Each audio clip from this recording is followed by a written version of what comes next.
mungkin selawat nariyahan, mungkin selawat munjiat, dan selawat-selawat yang lain.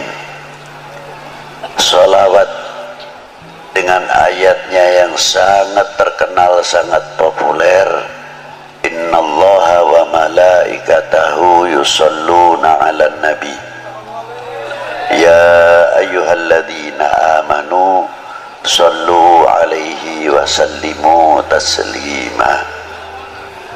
Ditafsirkan oleh Ibnu Hajar Qadil Iyad dalam kitabnya Asy-Syifa yang dikumpulkan oleh Sayyidi Syekh Muhammad Yusuf atau Sayyid Yusuf An-Nabhani di dalam kitab Sa'adatud Darain.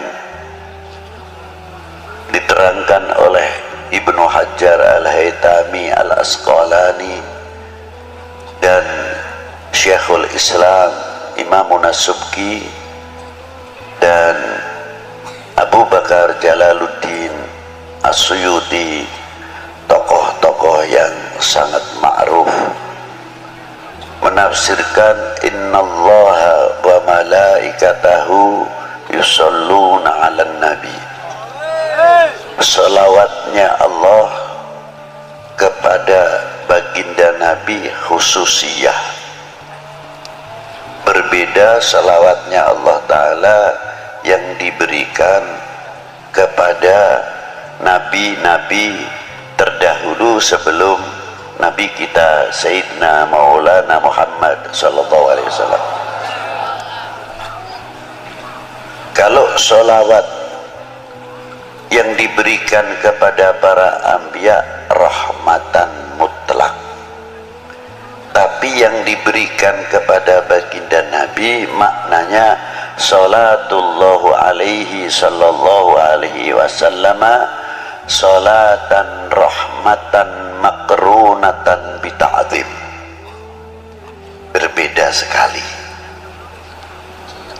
Salawatnya Allah Ta'ala yang diberikan kepada baginda Nabi mengagungkan satu kehormatan yang luar biasa diberikan kepada baginda Nabi sallallahu alaihi wasallam. Lautan rahmat yang tiada bertepian, rahmat yang sangat luar biasa, tapi tidak mungkin orang itu akan menggapai rahmat Allah Ta'ala yang diberikan kepada baginda Nabi tanpa ada pancingnya. Syaratnya apa? Dengan sholawat lagi. Jadi kalau kita membaca sholawat kepada baginda Nabi, yang untung itu bukan baginda Nabi, yang untung sebetulnya kita. Itu diantaranya. Jadi jangan bangga, jangan salah paham seolah-olah kita bisa mendoakan baginda Nabi. Tidak, dengan salawat itu justru mendapatkan doa baginda Nabi sallallahu alaihi wasallam. Buktinya apa? Di makam baginda Nabi sallallahu alaihi wasallam itu ada satu malaikat ila yaumil qiyamah yang menunggu makamnya Rasulullah, setiap hari menerima sholawatnya umatnya, disampaikan kepada Rasulullah. Yang hebat itu tidak pribadinya saja, malaikat cara menyampaikan kepada baginda Nabi disebutkan orang tuanya, ini sholawatnya fulan bin fulan ya Rasulullah kepadamu. Jadi kalau kita ini mengangkat sholawat, walaupun yang bersalawat itu anak sendirian atau orang tua,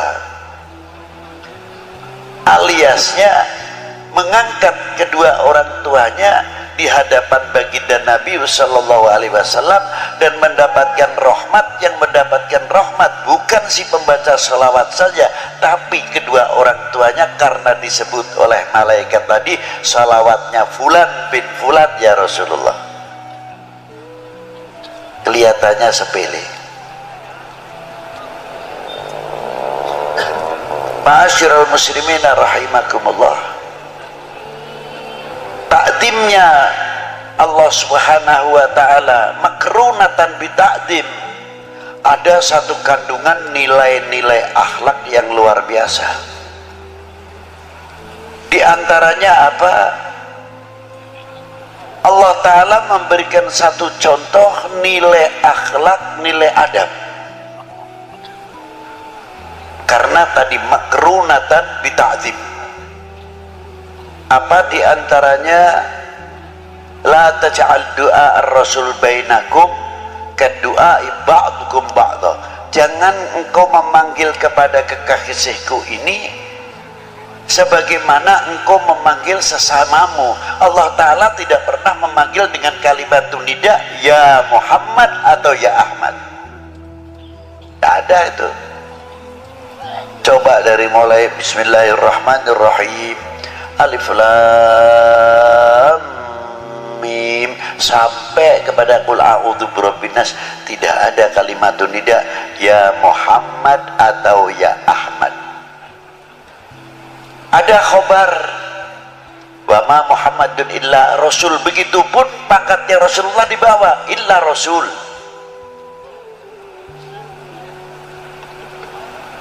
Ada akhir suratul Fatah, Muhammadur Rasulullah walladzina ma'ahu asyidda'u 'alal kuffar ruhama bainahum tarahum ruk'an sujadan yabtaghuna fadlan minallahi wa ridwana. Disebut juga Muhammadur Rasulullah, pangkatnya di bawah. Ini khobar, bukan nida ya Muhammad, tidak.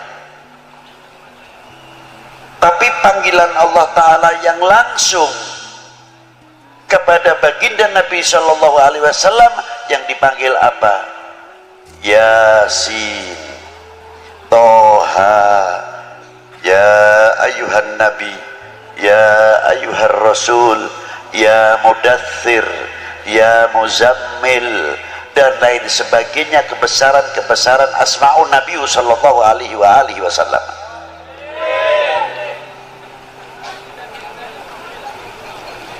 Itu diantaranya.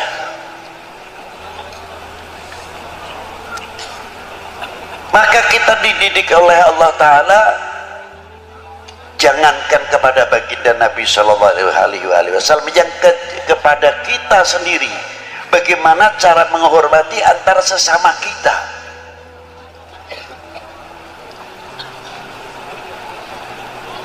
Ada bapak kepala desa, kita tahu namanya si A, umurnya jauh lebih tua saya, tapi beliau sudah mendapatkan kepercayaan oleh orang sedesa menjadi bapak kepala desa.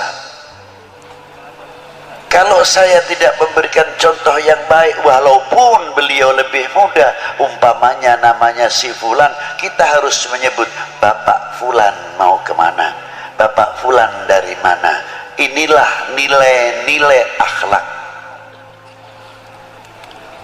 Kalau sudah kita saling menghormati, orang awam akan bertanya, akan berbicara, tuh ajengan yang begitu sepuh saja, tuh Habib yang begitu sepuh saja menghormati kepada kepala desanya, padahal kepala desanya pantasnya anaknya, tapi begitu hormatnya.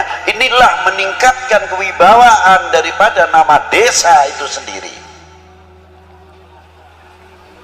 Tapi kalau kita sudah memanggilnya, Fulan mau ke mana, Fulan badai ke mana, atau badai tindak pundi, apa ngendi, dan sebagainya, secara tidak langsung menjatuhkan kewibawaan pimpinan-pimpinan yang ada di dalam desa itu, walaupun dalam sekup yang kecil. Itu hebatnya. Maka Allah Ta'ala selalu memberikan bimbingan tuntunan terus kepada umat baginda Nabi sallallahu alaihi wa alihi wasallam.